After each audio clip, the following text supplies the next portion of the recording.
Un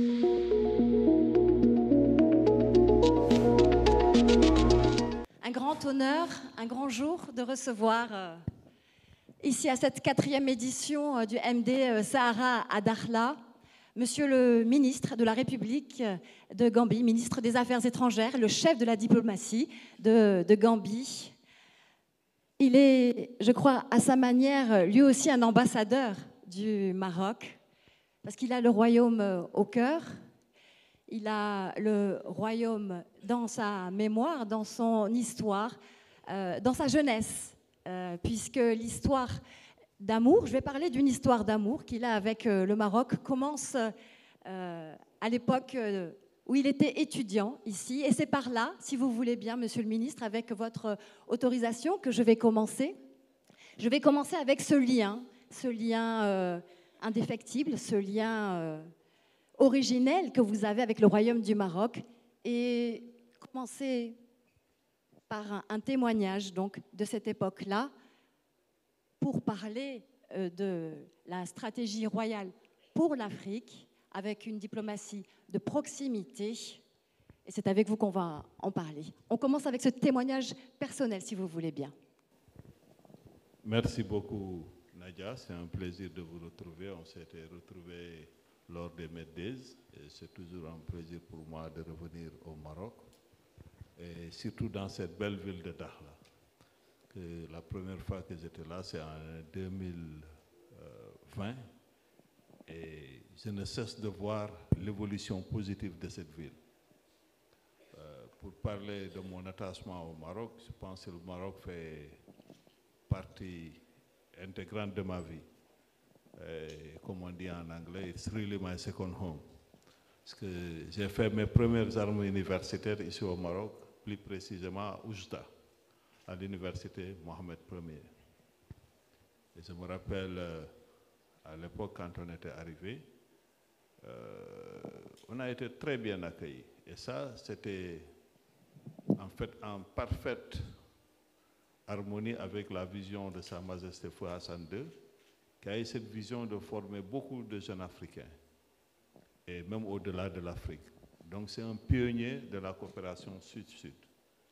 Et en formant ces jeunes, le Maroc a créé un vivier d'ambassadeurs du Maroc, qui sont attachés au Maroc, qui sont imprégnés des valeurs du Maroc, et qui se sont beaucoup familiarisés avec la réalité du Maroc. Donc je me rappelle quand j'ai quitté, je suis parti, après j'ai fait mes études en France, en Belgique, en Angleterre et tout. Et à mon retour au pays, avec un groupe d'intellectuels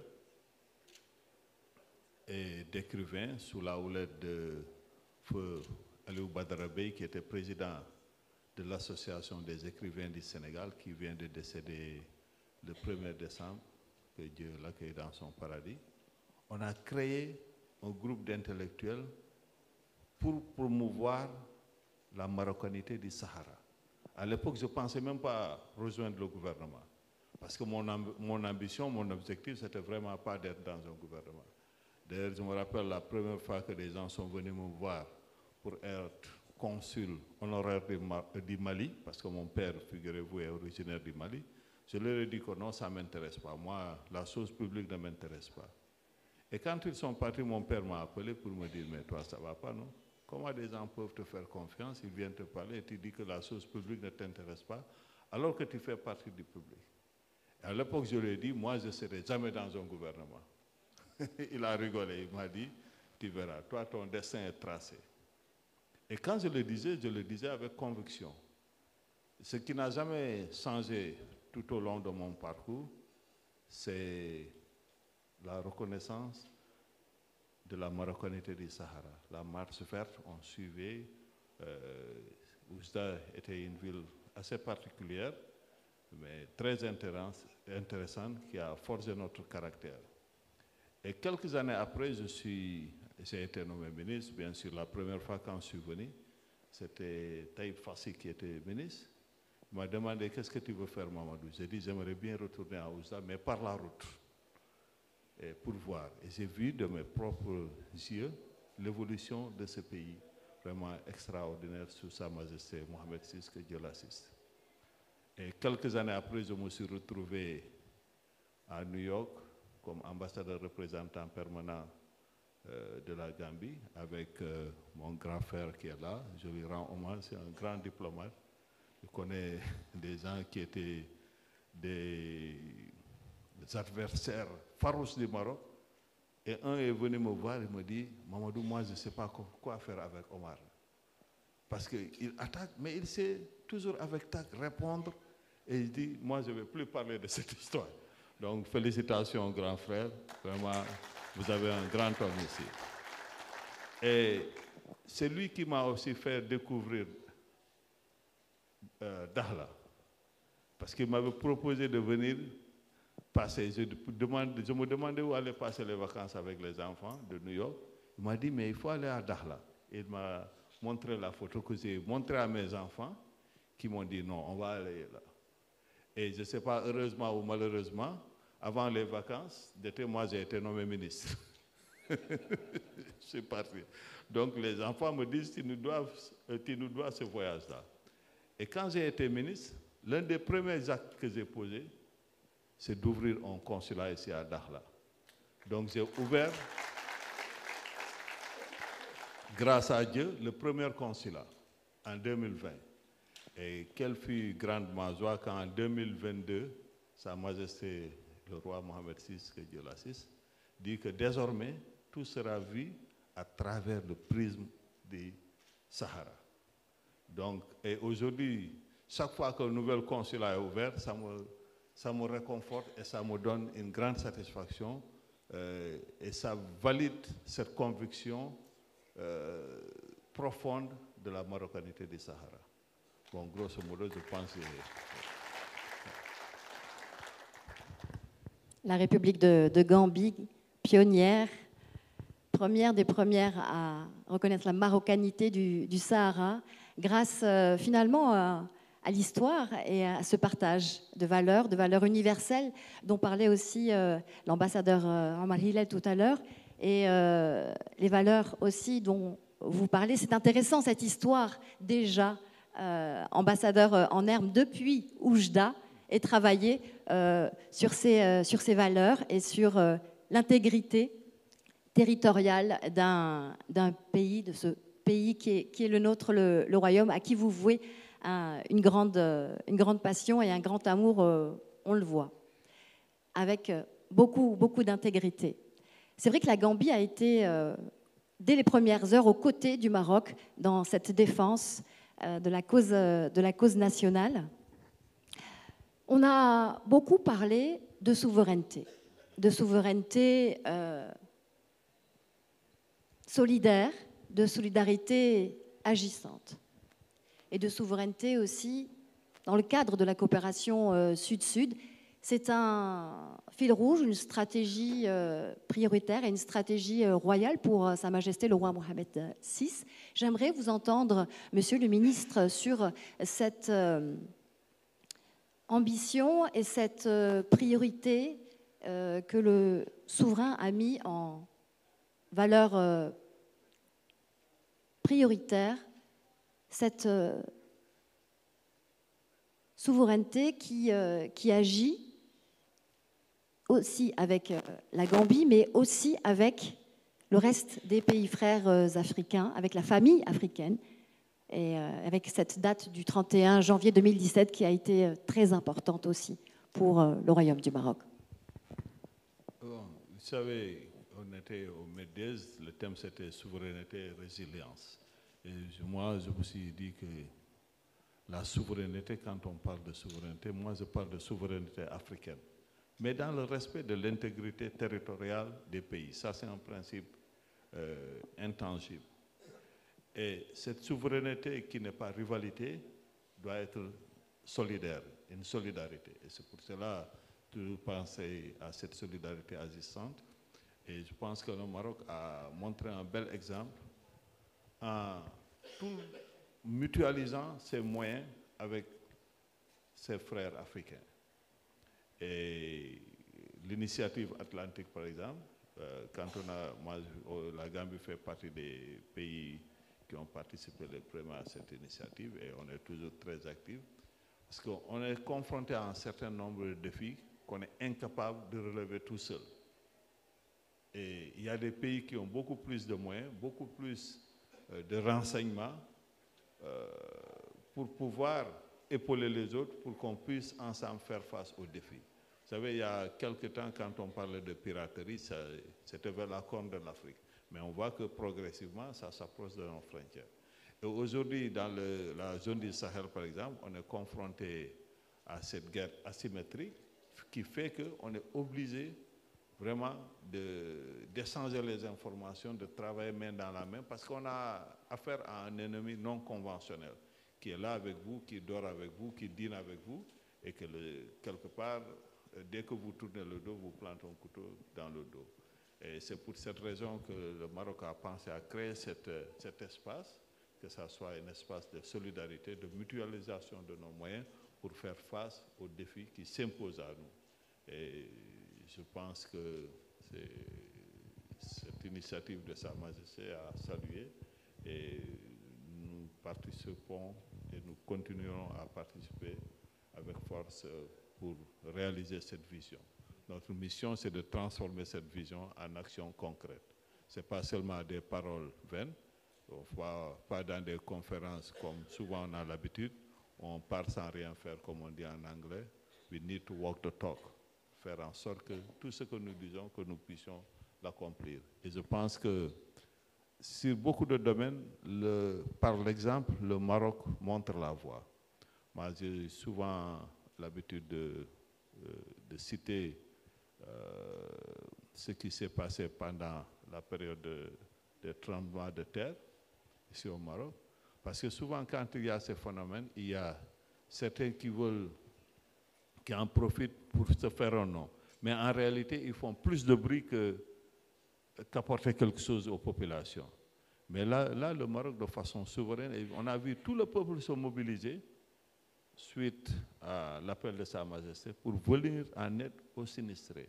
Je pense que ça, c'est un bel exemple qu'il faut citer et un exemple qui doit nous rappeler que dans tout effort, nous devons prendre le devant. Et les autres peuvent venir pour compléter nos efforts, mais dans la dignité et dans le respect. Ça, c'est très important. Ça s'appelle la résilience, justement, souveraineté et résilience. Avant de poursuivre, Monsieur le Ministre, sur la relation que le Royaume du Maroc a avec le continent, j'aimerais revenir sur les relations bilatérales. Lors de notre dernière rencontre au Forum international de Meddays, vous avez parlé d'une intervention, de la médiation du Royaume du Maroc dans une impasse politique, une intervention qui a été décisive. C'est des choses que l'on ne sait pas forcément. C'est l'occasion, ici, aujourd'hui, à Dakhla, de parler de cette médiation aussi, à laquelle vous avez également assisté, puisqu'on parle ici d'élan de progrès national et continental. Vous savez, parfois, il n'est pas bon de dire tout, surtout en diplomatie. Mon grand frère est là, Omar, et je parle en anglais de intricacies of diplomacy. A lot of things are done behind closed doors. Beaucoup de choses se font derrière la porte. On est entre nous ici. Oui, mais pendant la période de la crise post-électorale en Gambie, il est là, on a travaillé ensemble, le Maroc a eu une intervention décisive qui n'a pas été sur la place publique. Mais ça a complètement changé la donne. Et ceux qui ont fait ce travail sont là. C'était à l'époque du ministre Mekwa, mais il y a d'autres qui ont vraiment fait le travail, qui sont allés parler au président de l'époque, et cela a complètement changé la donne. Mais sur le plan bilatéral aussi, je tiens, et ça c'est le lieu de remercier le Maroc pour le soutien que le Maroc a apporté à la Gambie lors de l'organisation du sommet de l'Organisation de la coopération islamique, l'OCI, qui s'est tenu en Gambie, à Banjul. Si ce sommet a été un succès, c'est surtout grâce à la solidarité des pays comme le Maroc, le Sénégal, la Mauritanie. Et sur le plan bilatéral, le gouvernement a beaucoup appuyé. Sa Majesté, que Dieu l'assiste, a appuyé, mais de façon discrète. Il n'a pas voulu, parce que ça aussi, c'est la générosité. Tu fais quelque chose de bien, mais tu ne veux pas qu'on le dise. Mais c'est le lieu de remercier le président Adama Barrow, très reconnaissant. D'ailleurs, moi, aujourd'hui, c'est mon allié le plus sûr en matière quand on parle du Maroc dans le gouvernement. Dès qu'on parle, il dit non, non, ce que le Maroc dit, ils le font. Et la preuve a été pendant ce sommet, et il faut le rappeler, l'OCI a été créé ici au Maroc aussi. Donc l'OCI appartient quelque part, le Maroc est un des membres influents de cette organisation. Et Sa Majesté est le président du comité Al-Quds. Donc pendant notre présidence, nous allons essayer de voir les deux pays, de voir ce qu'on peut faire ensemble pour non seulement magnifier le travail de Sa Majesté, mais vulgariser davantage beaucoup d'actions qu'il fait, et parfois discrètement, que lui ne peut pas dire, que peut-être les Marocains ne peuvent pas dire, mais nous on a le devoir, cette dette de reconnaissance, il faut s'en acquitter en disant ce qui a été fait. Une diplomatie dans la générosité aussi. On va continuer de parler de coopération et de solidarité agissante, hein, parce que c'est une expression aussi qui est la vôtre et que vous aimez utiliser, monsieur le ministre. J'aimerais revenir sur ce projet, cette initiative royale de la façade atlantique. C'est 23 pays riverains, dont la Gambie, effectivement, va bénéficier également, et qui va aussi servir à désenclaver, effectivement, le Sahel. J'aimerais qu'on aille un peu plus loin sur cette manière de voir les choses.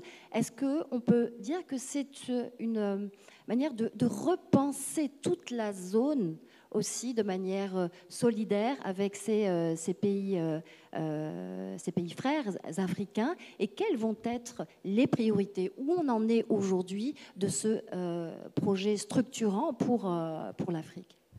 Bien, le désenclavement de cet espace est le reflet de cette solidarité. Et cette solidarité ne peut qu'entraîner la prospérité.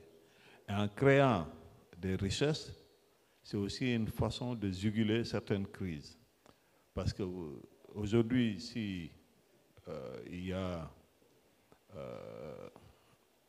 les mouvements intégristes quelque part dans le Sahel, on le vend en poupe, c'est que la pauvreté offre ce terreau fertile pour recruter. Donc en créant aussi un espace de solidarité et de prospérité, c'est aussi une question de sécurité pour nous tous. Et je pense que les pays qui sont enclavés n'ont pas choisi de l'être. Donc il est de notre devoir, de notre responsabilité aussi, de s'ouvrir à ces pays, de faire en sorte qu'ils puissent bénéficier de ce que le bon Dieu nous a donné. Donc je pense que ça c'est même une valeur musulmane, islamique, que de savoir partager. Je pense que ça s'inscrit dans cette ligne droite tracée par Sa Majesté pour que, comme je l'ai dit au début, le Maroc est généreux en mutualisant ses moyens, et ça va dans le même sens que ces pays qui sont enclavés. Et ça ne va pas seulement, je pense que ça va aller même au-delà de ce qu'on espère, ça va aller au-delà de 23. Parce que quand cet exemple qui va forcément marcher, quand ça va marcher, ça fera tache d'huile et les gens seront obligés de coopérer. Et je pense que la pandémie de la COVID-19, si elle ne nous a pas appris des leçons, on n'aura rien appris. On sait qu'à un certain moment, on est obligé de travailler ensemble. Comme on dit en anglais, it's a global village. And what affects one directly affects all of us. Donc personne n'est à l'abri. On était arrivé à un moment où on était obligé de travailler ensemble. Même si certains qui ont un peu l'esprit tordu disaient, pour ne pas le citer, un fonctionnaire européen qui disait que we are not going to be the useful idiots. Sorry for my French. Parce qu'on va garder nos vaccins pour nous, mais en gardant les vaccins pour vous, le virus traverse les frontières. Le virus ne connaît pas de frontières, n'a pas besoin de passeport ou de visa pour avancer. Donc on est obligé ensemble de travailler. Donc il ne faut pas qu'on attende que la situation s'empire pour essayer d'avoir cette solidarité. je pense qu'il faut avoir un esprit d'anticipation et c'est ce que fait Sa Majesté en venant, en nous proposant cette initiative. La diplomatie humanitaire également. Pas la diplomatie de sapeurs-pompiers. Non, une diplomatie qui s'inscrit dans le temps et dans la stratégie et la vision de Sa Majesté, le roi Mohamed VI. On vient de parler de l'initiative de la façade atlantique. Il y a un autre projet aussi qui va participer à ce désenclavement et aussi à la croissance et aussi à la souveraineté des différents pays en matière d'énergie aussi. C'est le fameux gazoduc Maroc-Nigeria. Est-ce que là encore, on peut avoir votre regard et puis aussi peut-être l'état d'avancement aussi de ce projet structurant pour l'Afrique à l'initiative du Royaume du Maroc? Bon, on attend la réalisation de projets avec beaucoup d'impatience parce que ça relève non seulement de notre indépendance sur le plan énergétique, mais d'une certaine souveraineté. Et je pense que l'état d'avance, c'est assez avancé. Et je pense que sous peu, moi je ne veux pas, I don't want to let the cat out of the bag, mais il va y avoir certainement un sommet qui va rassembler tous ces pays pour parler de cela et en faire la vulgarisation nécessaire pour que les populations aussi puissent s'approprier cela. Parce que ça, c'est important. Il faut que les populations puissent se l'approprier et préserver ça. Que chacun qu'elles soient des sentinelles pour faire en sorte que ça marche et qu'on préserve toutes les infrastructures qui seront construites pour la réalisation de ce projet. Monsieur le ministre, vous avez parlé tout à l'heure de valeurs et vous avez parlé aussi de spiritualité. Vous avez parlé aussi, comme monsieur l'ambassadeur tout à l'heure, de diplomatie spirituelle aussi et de ces valeurs que les pays africains partagent avec le Maroc et que le Royaume du Maroc partage également avec ses pays frères africains. En quoi cela représente aussi un lien, un ciment de cette solidarité et de cette souveraineté partagée aussi? Vous savez, grâce à la foi, on peut faire bouger des montagnes. Et aujourd'hui, il y a cette communauté, je pense, de la Tijania, par exemple. Il y a beaucoup de Gambiens, de Sénégalais, de Maliens, de Nigériens, d'Africains qui sont très rattachés au Maroc grâce à cette communauté. Il y a aussi les Boussissi à Berkane, les Hadria. Donc ça crée un lien très fort, un lien sentimental très fort. Et je pense que le Maroc est un pays de tolérance aussi. C'est qu'il y a, même si c'est une minorité juive dans ce pays qui n'a pas été inquiétée. Et j'ai participé il y a quelques années à la rencontre organisée par le ministère des Affaires étrangères et l'Alliance des civilisations dirigée par notre ami Moratinos pour parler de dialogue interculturel et interreligieux. Et ça, c'est très important. Parce que parfois, vous savez, les gens se critiquent sans se connaître. Et quand on parle de classe de civilisation, comme disait Tahar Ben Jelloun, c'est pas les civilisations, il ne peut pas y avoir de classe. C'est la classe des ignorances. Les civilisations s'éclairent les unes les autres. Donc, le Maroc a créé aussi, il y a le festival des musiques sacrées à Fès. Ouais. Donc, il y a beaucoup de choses qui permettent de promouvoir ce dialogue qui va nous permettre de mettre l'accent plus sur ce qui nous unit que ce qui nous divise. Et ça, c'est très important. Parce que ce qui nous unit surtout, c'est notre humanité. Et ça, on peut préserver ça que par le dialogue pour faire disparaître les préjugés. Parfois, on a peur de l'autre parce qu'on ne le connaît pas. C'est comme, vous voyez, des gens qui critiquent l'islam sans avoir rien lu de l'islam. Donc aujourd'hui, il y a une montée de l'islamophobie. comme des religieux aussi qui critiquent Karl Marx sans avoir lu quoi que ce soit sur Marx. Et c'est pour cela qu'il est important qu'on mette l'accent sur l'éducation, sur l'enseignement. C'est fondamental. C'est très important parce que je participais à un débat où je parlais de Roger Garaudy, qui a fait sa thèse sur la mort de Dieu à Moscou. Et après, il s'est converti à l'islam. Et il encourage les musulmans à davantage connaître leur religion,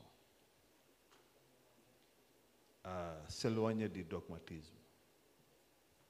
Parce que quand il dit que rien que le cri d'Allahu Akbar, quand on le dit aujourd'hui dans un train, peut-être on risque de se faire lyncher. Mais ce cri relativise, comme il le dit, je le cite, tout pouvoir, tout avoir et tout savoir. Donc ça nous emmène dans une position de modestie pour qu'on puisse apprendre à connaître et à se connaître. Et ça, la connaissance est très importante. Et c'est pour cela que quand on a participé à ce forum avec beaucoup de oulémas, en Gambie, on a aussi organisé avec le Muslim World League une rencontre des oulémas d'Afrique. Ça a permis d'échanger. Et ça, c'est le seul moyen aussi, un moyen, même peut-être pas le seul moyen, mais un moyen très efficace de freiner l'intégrisme et le fanatisme. Eh bien, je crois que ce sera le mot de la fin. C'est difficile de parler et de continuer au-delà de cet humanisme qui nous unit et de cette foi qui rend le champ des possibles. Merci infiniment, Monsieur le ministre, d'avoir été parmi nos invités d'honneur lors de cette conférence du MD Sahara. Monsieur Mamadou Tangara, donc ministre des Affaires étrangères de la République de Gambie. Je vous remercie sous les applaudissements du public. Merci infiniment. Merci. Merci beaucoup, Nadia. But it will be remiss of me not to thank SWAD for being able to pull all these beautiful people together. And I say congratulations to you, my sister. God bless you.